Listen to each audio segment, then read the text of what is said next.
I got exposed to pornography at a really young age. Now listen to this story.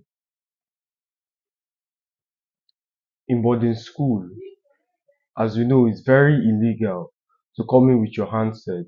You have to be a student of prestige to be able to smuggle a phone into the school.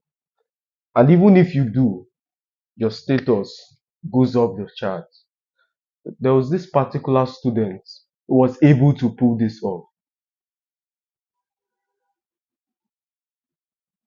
On this fateful day, he downloaded one of those adult content. In order for you to be part of the students who would consume it, so the theater surrounding this heinous activity made it desirable. In order for you to participate in this bad activity, you have to be some kind of senior of high status. So this content was privy to a few select. Because of the kind of person I am, big dog, 6'3", rich, sun god Ra, I was allowed into the room where there were about 6 to 7 guys or something, I think. It's been a long time ago. I walk into this room and I just see guys consuming this content. I join them because, as basic economics will teach us, the higher or the lower the supply, the higher the demand. The supply was low in this case, and the desire, it's a privilege to consume this content. That's how they phrased it.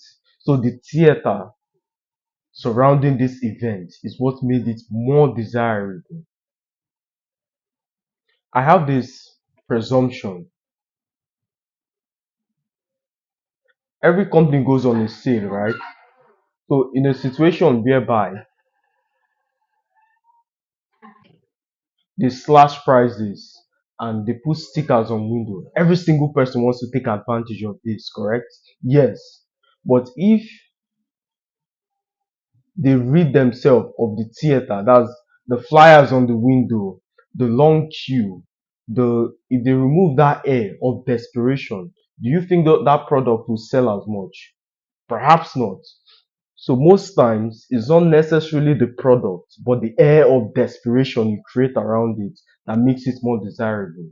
So in this case, the air of desperation, the scarcity, the amount of difficulty you need to engage in order to participate is what made it more desirable. After the session, because of our age, there was no way to relieve the tension. There was no outlet. I come from a generation where the climax of a relationship between the opposite gender was a hug. This idea of direct intimacy was non-existent. I lived in a generation where if a lady was to walk down the street with someone she was not engaged to or not married to, it was impossible. You would get stares, neighbors would look at you, you would feel very insecure. I guarantee you, before you arrive at your apartment, you have 10 missed calls for your mom or your guardian or anybody in charge of you. So that's the kind of generation I grew up in, unlike your generation. The point I'm trying to highlight from all of these anecdotes is majority of you, first, the first point is you don't consume those contents because you necessarily want to, but it's an escapism outlet. Some of you have fucked up lives. Some of you are depressed. Some of you are going through a lot of problem now. Some of you are entrepreneurs and you've worked hard on this business. You've given it every single thing. You've tried every single favor. You've pulled in every single favor. You've utilized every single line of credit. And this business would not seem to budge. So instead of drinking, you veer through this outlet. So this content does to you what drinking does to a drunkard. So you necessarily do not enjoy consuming it. It's for this case. The second one is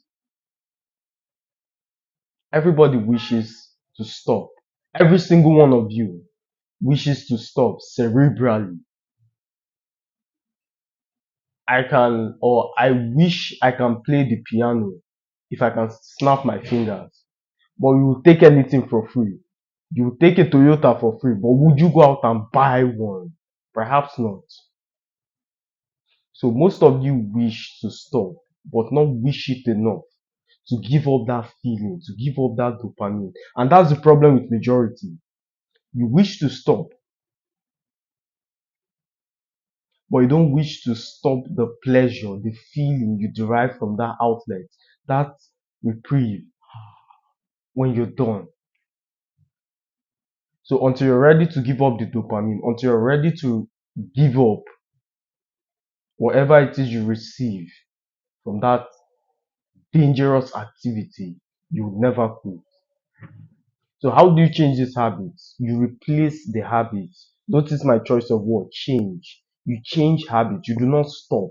You replace a bad habit for a good one. Does that make sense? Yes. So I don't need to preach how the gym saves lives or how reading daily. In other words, create structures around your life that prohibits you from taking that action. Take for instance, have you ever heard a drunk Muslim man? It's impossible because their culture prohibits the faith practitioners to engage in alcohol. So if you don't sip alcohol, it's impossible for you to be drunk. Can you see the correlation? The same thing with you. Do not stay up late at night by 4 a.m. with your laptop. Eradicate all cues. Remove the magazine and posters from your room. Throw out the nude photos, and you'll be fine. So I promise to keep this succinct, and I'll end it here. As always, my friend, a pleasure speaking to you. See you when.